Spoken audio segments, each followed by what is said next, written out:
Our second keynote will be titled Geometric Deep Neural Network for Human Behavior Analysis. It will be delivered by Professor Faten Shaib. We are waiting for her to join the Google Meet. So I will present her. So Professor Faten Shaib was graduated with an engineering degree in computer science from the National School of Computer Science in 1988. She then received her PhD degree in computer science as well on May 2009, and her habilitation degree on June 2016 from the same school. From 2010 to 2018, she has served as associate professor at the National Institute of Applied Science and Technology, and in fall 2018 was appointed professor. Excuse me. Since January 2022, she has been professor at IFRE Research Lab, Paris Panthéon Assas University in France. Her research interests include medical imaging, 2D, 3D shape analysis, and geometric deep learning applied to 3D human behavior understanding. And in her keynote, Professor Faten will address the relationship between non-Euclidean data and associated deep architecture, as most deep learning architecture that were designed for data with an underlying Euclidean structure were not usually fulfilled, since preprocessed data, in fact, may lie on a non-linear space. So she will then, in this keynote, propose a geometry-aware deep learning approach for skeleton-based action recognition. I hope she's here now. Thank you. Thank you.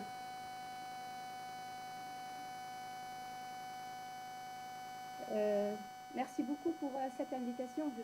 Je vais faire ma présentation en français. Donc, je vous remercie déjà pour l'invitation et pour cette opportunité pour présenter une partie de mes travaux en vision par ordinateur. Donc aujourd'hui, je vais essayer de vous présenter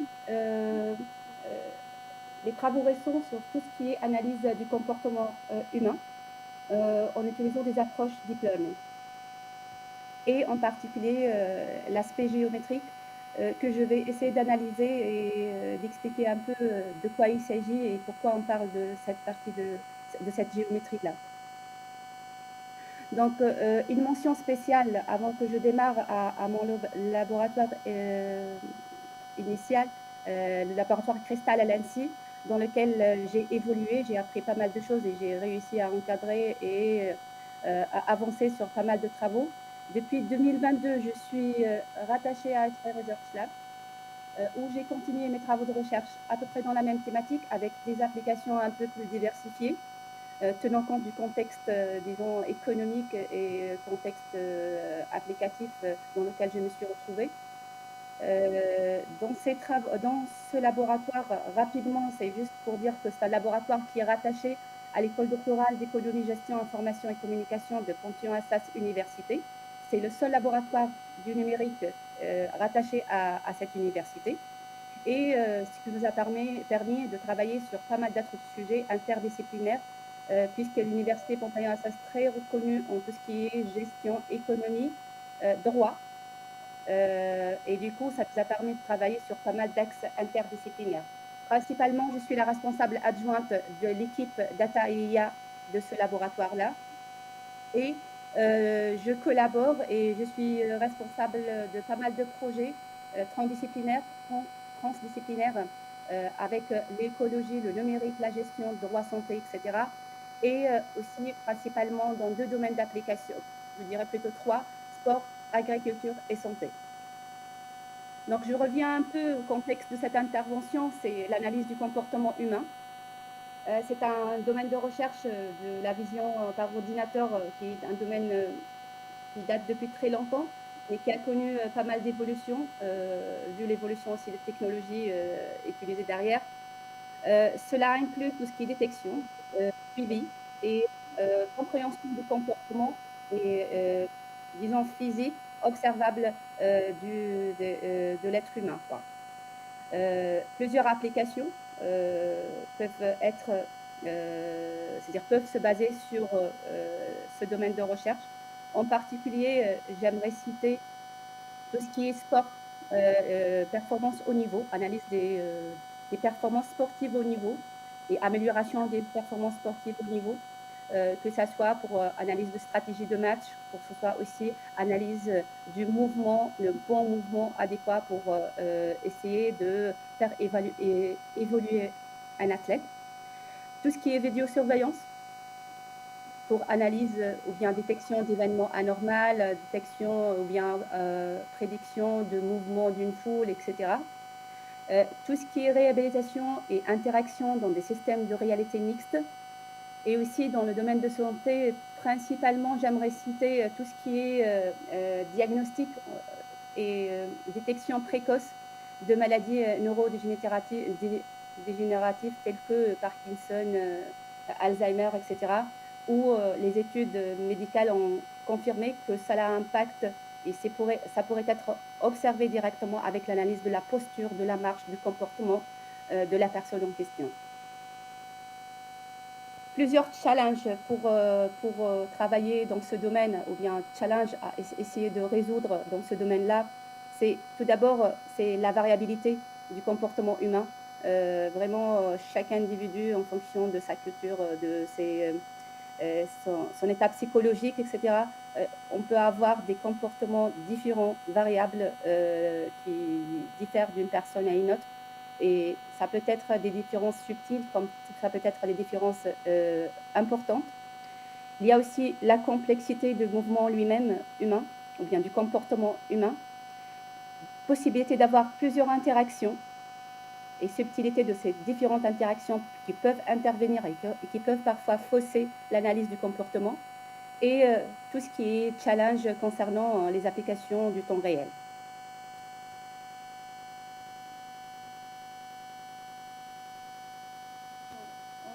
Ils sont vraiment, voilà, ils ont été on a eu pas mal d'évolutions technologiques, que ce soit les algorithmes d'estimation de la pose ou bien tous les systèmes de capture de mouvement, ce qui permet aujourd'hui d'avoir des données énormes disponibles et faciles à avoir pour analyser le comportement humain. Aussi, j'aimerais quand même insister sur le fait qu'il y a pas mal d'algorithmes qui permettent juste par une analyse simple de vidéo monocaméra d'avoir aussi ou bien d'estimer la pose d'une personne. Que ce soit une pose sous forme de skeleton, on parle ici de landmark, en fait il y a différentes modalités. En particulier les landmarks, ce sont des points clés articulaires qu'on trouve c'est-à-dire au niveau de l'être humain et qui permettent de caractériser son mouvement. Ces landmarks peuvent se trouver sur le comportement global, c'est-à-dire la marche ou bien l'action de l'être humain. Ça peut être au niveau des mains, ça peut être aussi au niveau du visage. Ces landmarks-là sont caractérisés par le fait qu'ils sont des informations qui sont structurées, c'est-à-dire on connaît l'ordre de ces points, on connaît que c'est le point 1, puis le 2, puis le 3, dans un format bien particulier. Et c'est pour cela on les appelle landmark plus que point d'intérêt, parce que quand même il y a un certain ordre au niveau de la définition de ces points qui permettent de faire des mises en correspondance plus tard plus faciles. Pourquoi on s'intéresse aux landmarks? Parce que sont des points caractéristiques clés du mouvement ou bien de l'action. Ils sont souvent moins sensibles au bruit, simples à utiliser et permettent jusqu'à aujourd'hui de bien caractériser le mouvement. Comme j'ai dit, il y a différents types de données allant de vidéos avec l'extraction de squelettons, que ce soit 2D ou 3D, ou bien tout simplement des vidéos et des images de reconnaissance d'émotions, etc. Des algorithmes de reconnaissance, de détection de pose, ce qui permet d'avoir aussi de données sous forme de squelettons. Et récemment, surtout durant ces dernières années avec l'évolution de tout ce qui est IA générative, l'apparition de tout ce qui est IA générative, on a réussi à avoir des modèles très performants en 3D à partir de vidéos. Ce qui permettra une meilleure analyse, une meilleure compréhension du comportement humain. Ce nombre très important et varié de données permet aujourd'hui aussi de réfléchir et d'aborder d'autres problèmes. Ça ne sera pas l'objet de cette intervention, mais c'est juste, je ne peux pas ne pas en parler, ce qui pourra mettre en place d'autres méthodes multimodales permettant d'intégrer différentes modalités et ce qui permettra aussi une analyse parfois plus fine en fonction bien sûr de l'application du problème traité. Ces données-là, ou bien par rapport aux architectures deep learning, à l'évolution des architectures deep learning, donc au départ, on est parti de données bien structurées, images, et avec l'apparition de tout ce qui est réseau de neurones, puis les réseaux convolutionnels. Avec l'apparition de données plus spécifiques, les molécules, les réseaux sociaux, les modèles 3D avec point cloud, les points organisés, tout ce qui est réseau de trafic, voilà, tout ce qui est, on va dire, de la même manière que les social networks, donc tout ce qui est un réseau de trafic, où les données sont représentées d'une manière non structurée. Quand on s'intéresse, ou bien quand on aborde des données non structurées, les algorithmes de base, ou bien les algorithmes initiaux qui ont été développés en apprentissage machine et en deep learning, ne considèrent pas cet aspect de données non structurées et définissent la convolution comme étant une convolution d'une structure matricielle linéaire pour l'image. Petit à petit, pour remédier, ou bien pour tenir compte de cette information non structurée, il y avait les réseaux de neurones avec théorie de graphes, ou bien avec représentation graphique, où il essaye de redéfinir et représenter la convolution en définissant en tout cas une sorte de convolution qui tient compte de du voisinage entre un point et son voisinage. Et ce qui permet un peu de reprendre ou bien de faire une extension des réseaux neuronaux classiques pour des données non structurées.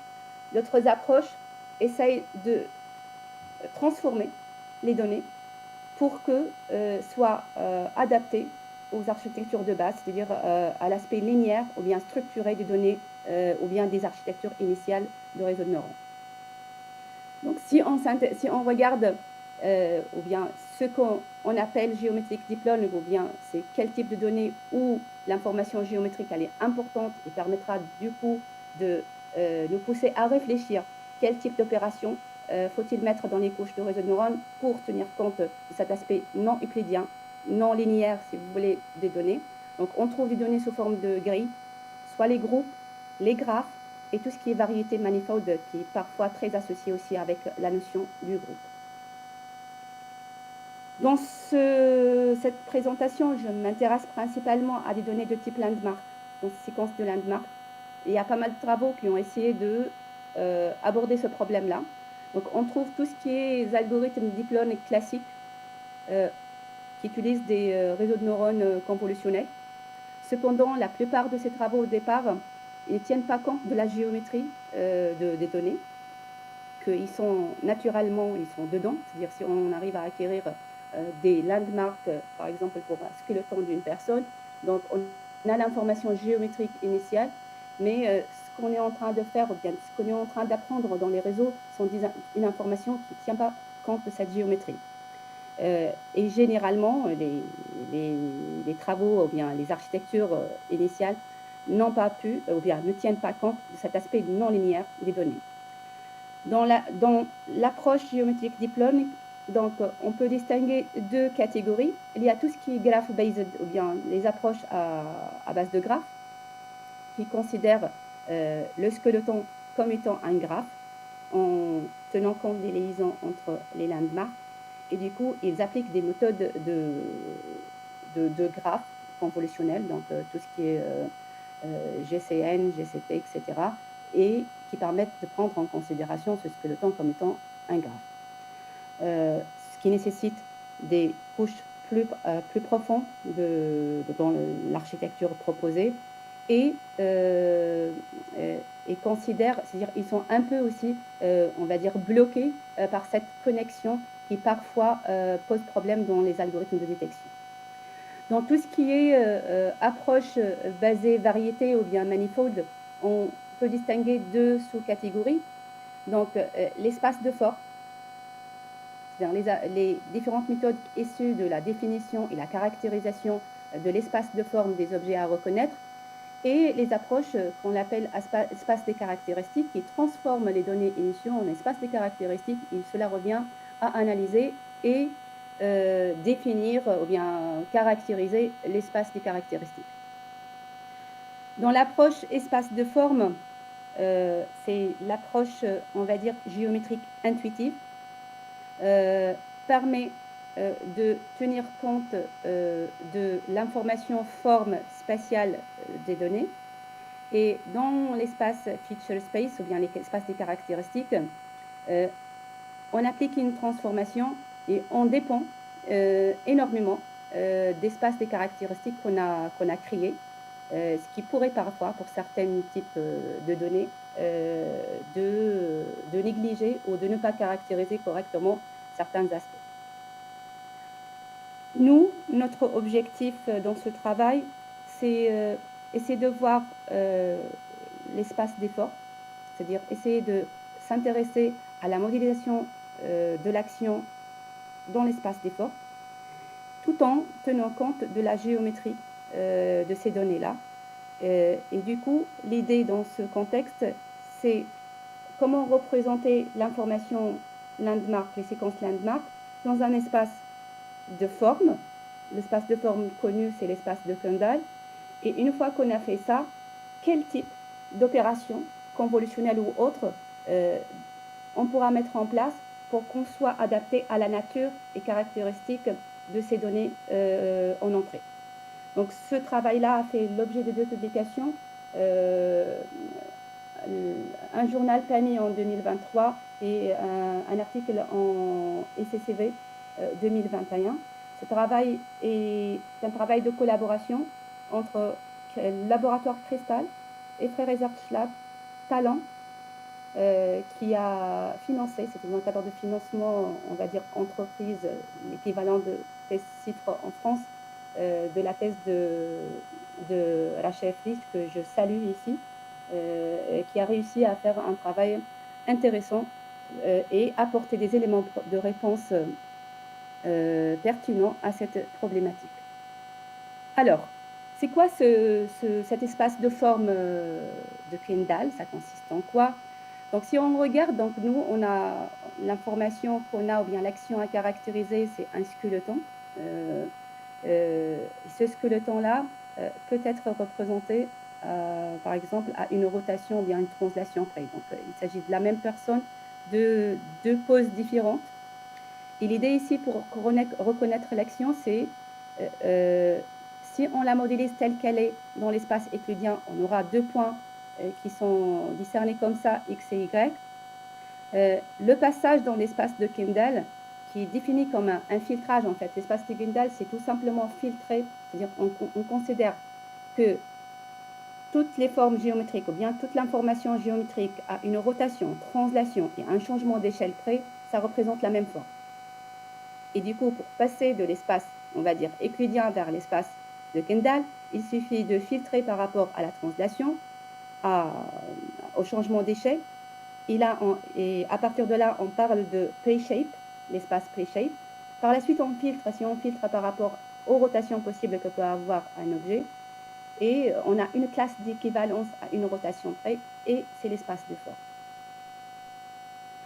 Donc la démarche, elle est très simple finalement, c'est-à-dire sur le plan pratique, la démarche, elle est vraiment très simple, il suffit juste de enlever, c'est-à-dire filtrer la translation, et le changement d'échelle, on est dans l'espace pre-shape. Puis, pour aller vers l'espace de Kendall, il suffit tout simplement d'enlever la rotation, et l'idée de dire que toutes les formes, à une rotation près, représentent une même classe d'équivalence.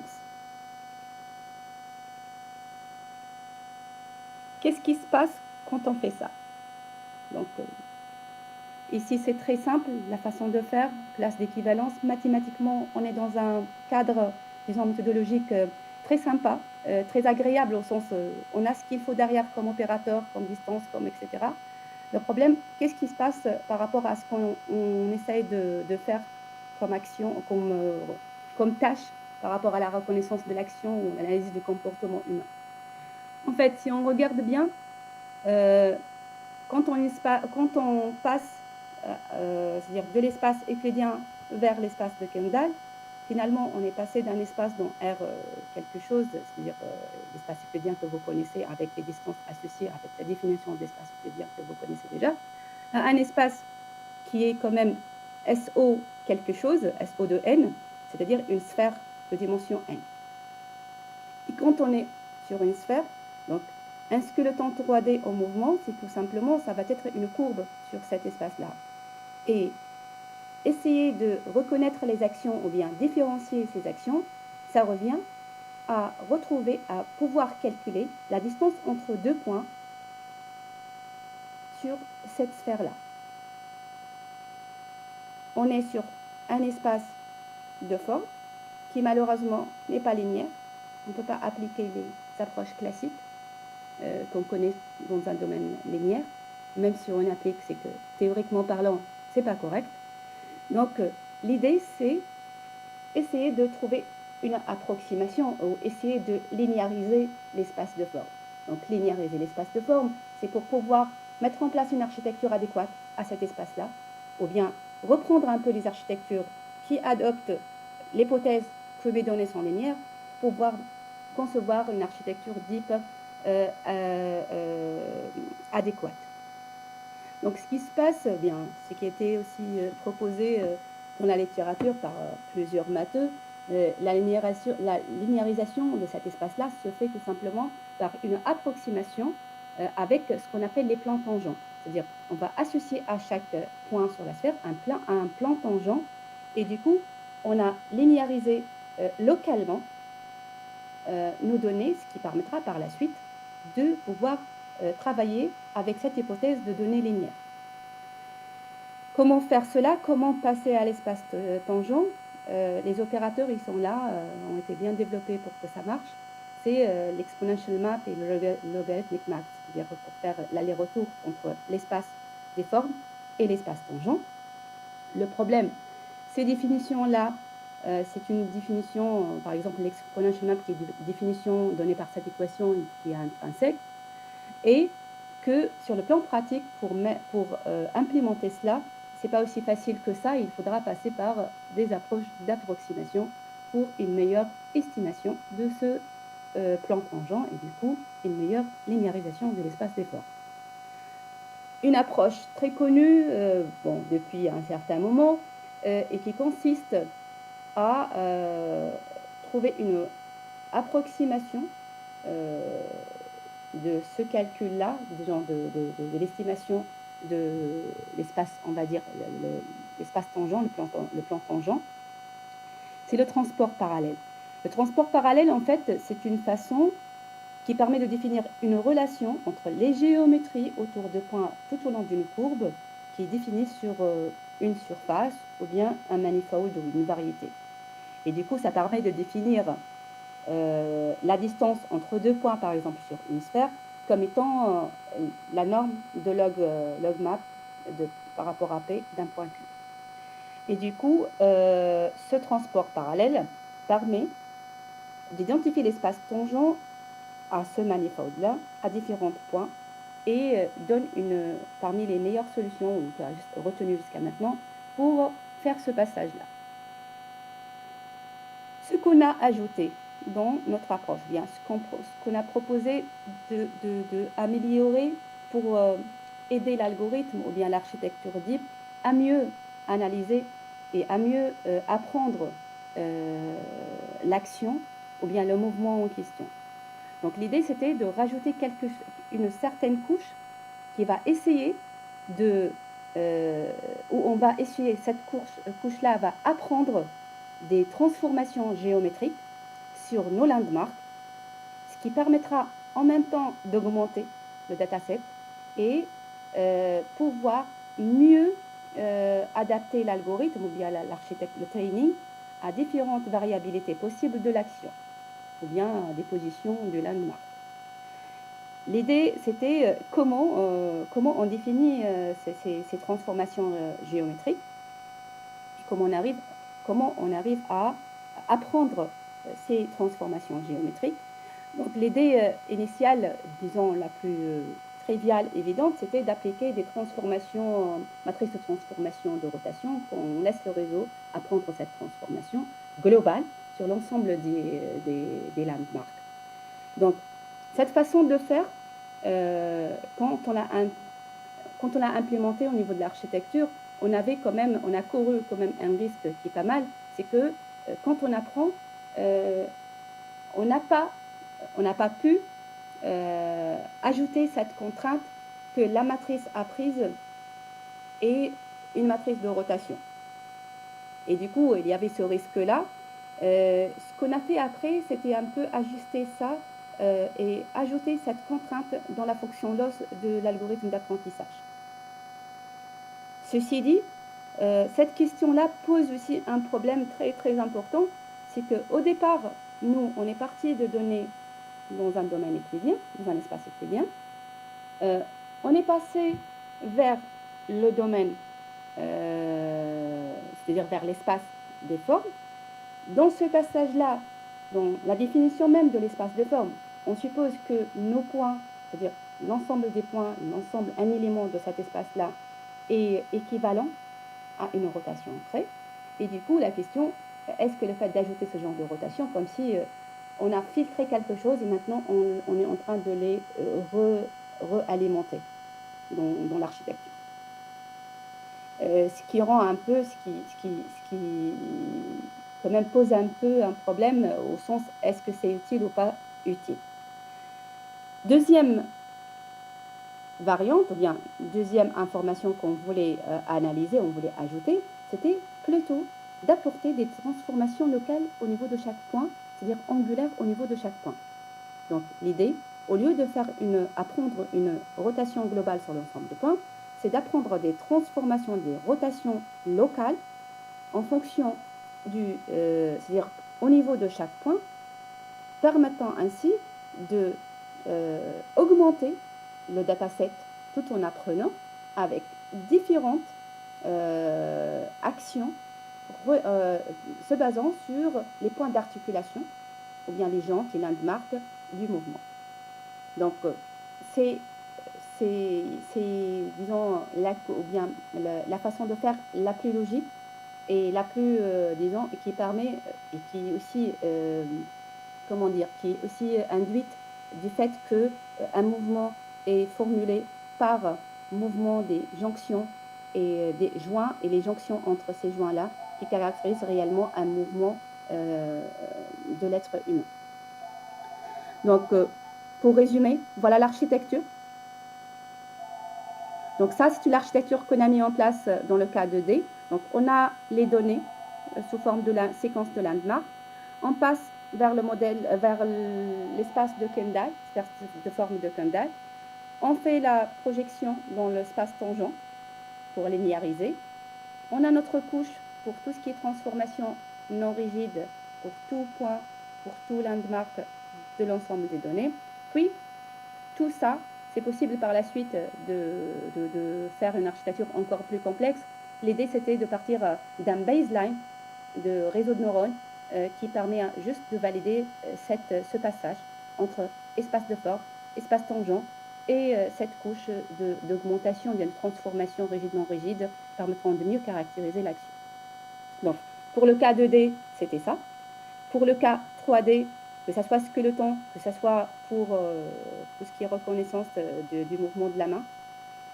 Donc, c'est pareil. Donc, les deux façons de faire, mais juste ici, c'est les rotations qui sont en 3D par rapport à l'action qu'on souhaiterait caractériser. On a réalisé pas mal d'expérimentations et comparaisons, aussi bien pour le cas 2D que 3D. Pour résumer rapidement, donc on a, comme tout travail, je dirais classique de recherche, donc les datasets, les comparaisons avec l'état de l'art, puis l'ablation, ablation study qui permet un peu de montrer l'importance et l'apport de chaque composante dans cette architecture. Donc, pour le cas 2D, on s'est basé sur deux datasets connus, c'est K+, et Cassia. Et on a pu montrer que notre méthode performe à peu près 96% sur CK+, et Olucasia, c'est-à-dire en enlevant une fois la couche de transformation et la couche de projection dans l'espace tangent, et on voit que l'importance de ces deux couches pour avoir une meilleure performance. Donc, la combinaison ici des deux blocs permet d'améliorer les résultats et c'est très important de les rajouter. Et la comparaison avec l'état de l'art, donc on a pu retrouver un résultat qui est à peu près inférieur à 1% de performance par rapport aux meilleures méthodes de la littérature. Donc on est à 96,91 par rapport à un 97,25 d'une méthode qui a utilisé une architecture deep sur ces mêmes datasets. Pour le cas bon, ça je passe. Pour le cas du 3D, pour la reconnaissance d'action en 3D, on a validé notre approche sur des bases très connues. C'est les bases NTU qui sont très volumineuses, très larges, qui permettent de mieux caractériser et de mieux valider les approches de reconnaissance. On a suivi les mêmes protocoles, c'est-à-dire expérimentaux, pour avoir une comparaison valide. Et pareil, ce qui est intéressant, c'est que notre méthode a réussi à dépasser l'état de l'art par rapport à pas mal de méthodes existantes dans le domaine, on va dire, deep learning et Riemannia ou bien deep Riemannia. Est-ce que j'ai encore un peu de temps?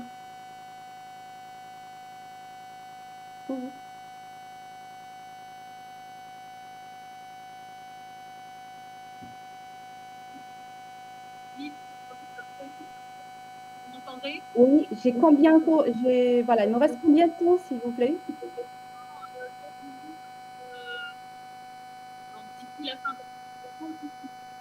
Parfait. Ok, donc je vais aller rapidement. Donc ça, c'est les résultats qu'on a pu trouver. Pour ceux qui veulent aller plus en détail, donc vous pouvez consulter notre papier et on peut revenir aussi pour en discuter juste dans la phase de discussion.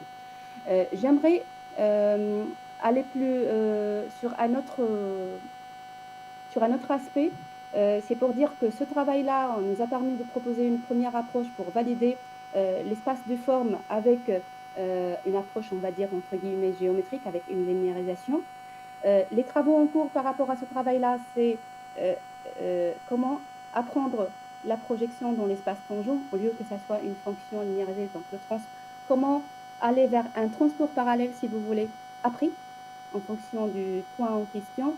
Et le deuxième point aussi sur lequel on a un travail en cours qui vient d'être soumis, c'est l'ajout de l'attention pour mieux focaliser l'apprentissage et la reconnaissance de l'action. Donc, je passe sur un deuxième travail. Ce n'est pas vraiment géométrique au sens géométrique, c'est-à-dire landmarks, mais plutôt c'est l'analyse à partir de vidéos, de reconnaissance d'action à partir de vidéos. Et du coup, dans ce travail-là, rapidement, j'aimerais bien présenter un peu notre contribution. Il s'agit en fait de s'intéresser à tout ce qui est action classification. Et du coup, il y a deux types d'actions, l'action longue et l'action courte. Et le problème, c'est-à-dire le contexte ou bien la problématique consiste juste à attribuer un label à chaque action à partir d'une séquence vidéo particulière. Généralement, la meilleure façon de faire, c'est d'adopter une approche spatio-temporelle pour une meilleure représentation de la séquence vidéo, vu la nature même de la composition ou bien de l'information qui existe dans une séquence vidéo. Donc, dans ce contexte-là, il y avait pas mal de travaux qui ont été développés dans la littérature et je peux les classer en trois catégories. Il y a tout ce qui est les méthodes convolutionnelles, c'est-à-dire tout ce qui est vidéo avec des CNN.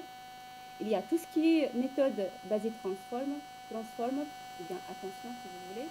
Et récemment, on va dire, bon récemment c'est à partir des années 2019, on a vu pas mal de méthodes qui essayent de fusionner l'avantage des méthodes convolutionnelles avec les avantages des transformers.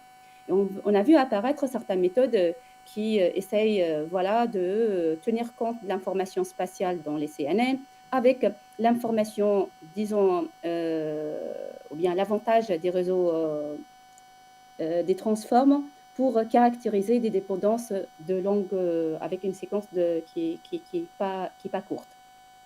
Cependant, Transformer tout seul, il y a des soucis. On ne peut pas vraiment capturer, ou bien on ne peut pas vraiment caractériser efficacement la dépendance locale. Et on est plus sur le temporel. Et l'idée, c'est d'aller vers cette combinaison, vers cette fusion entre Transformer et CNL. Donc, et depuis 2019, on a vu apparaître un certain nombre de méthodes très performantes qui permettent d'associer ces deux-là pour des domaines de reconnaissance d'action. Dans ce contexte-là, nous avons proposé une nouvelle architecture qui prend un peu les avantages des deux et qui consiste à démarrer avec un bloc CNN 3D qui permet de reconnaître les séquences, utiliser les transformers avec un patch embedding 3D qui permet de prendre en compte tout ce qui est modélisation temporelle. Et dans chaque bloc 3D CNN, on a différents blocs de depthwise 3D CNN séquence, c'est-à-dire une série qu'on a pu ajuster expérimentalement pour avoir une meilleure caractérisation. Donc ce travail-là a été appliqué pour différents datasets. Principalement, on s'est intéressé, c'était dans le cadre d'un projet pour tout ce qui est de reconnaissance d'activité pour des personnes âgées. On l'a appliqué aussi sur d'autres datasets de reconnaissance d'action, tels que ECF et tels que HMDB 51, qui sont aussi des datasets très connus pour tout ce qui est analyse de reconnaissance d'action ou bien d'activité à partir de vidéos. Donc, dans ce contexte-là, donc on a réussi à avoir quelque chose, que cette architecture a réussi à dépasser l'état de l'art. Donc, sur ce travail-là a été publié en MMSP 2023. Ce qui se passe aujourd'hui, on continue dans cette même stratégie ou bien cette même état d'esprit et on a pas mal d'applications différentes, surtout dans le sport avec le badminton, l'analyse, classification des coups dans le badminton. Pareil, on est sur un projet sur les matchs de tennis pour tout ce qui est reconnaissance de coups et tout ce qui est analyse de la stratégie du jeu. Dans ce contexte-là, ce qu'on propose ou bien ce qu'on est en train de faire, c'est qu'on est en train d'analyser les séquences de matchs de vidéo, de matchs de tennis, et on extrait, on a réussi à mettre en place un premier dataset de reconnaissance d'action et de stratégie de jeu de tennis à partir de, on va dire, un nombre très important de vidéos qui sont réalisées à Roland-Garros. Voilà, sur ça, je vous remercie. Et si vous avez des questions.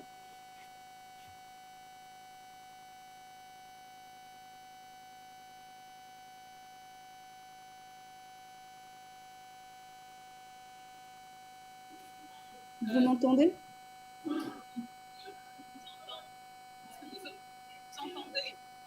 Oui, à peine, mais...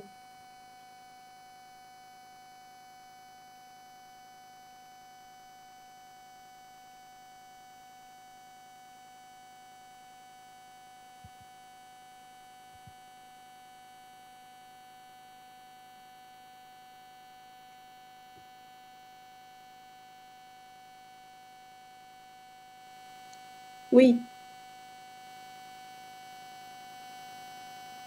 Professeur Feiten, pour cette excellente présentation et tout ce que vous avez partagé avec nous. Est-ce que vous avez encore le temps pour une petite question, peut-être? Donc, qui a une petite question pour professeur Feiten?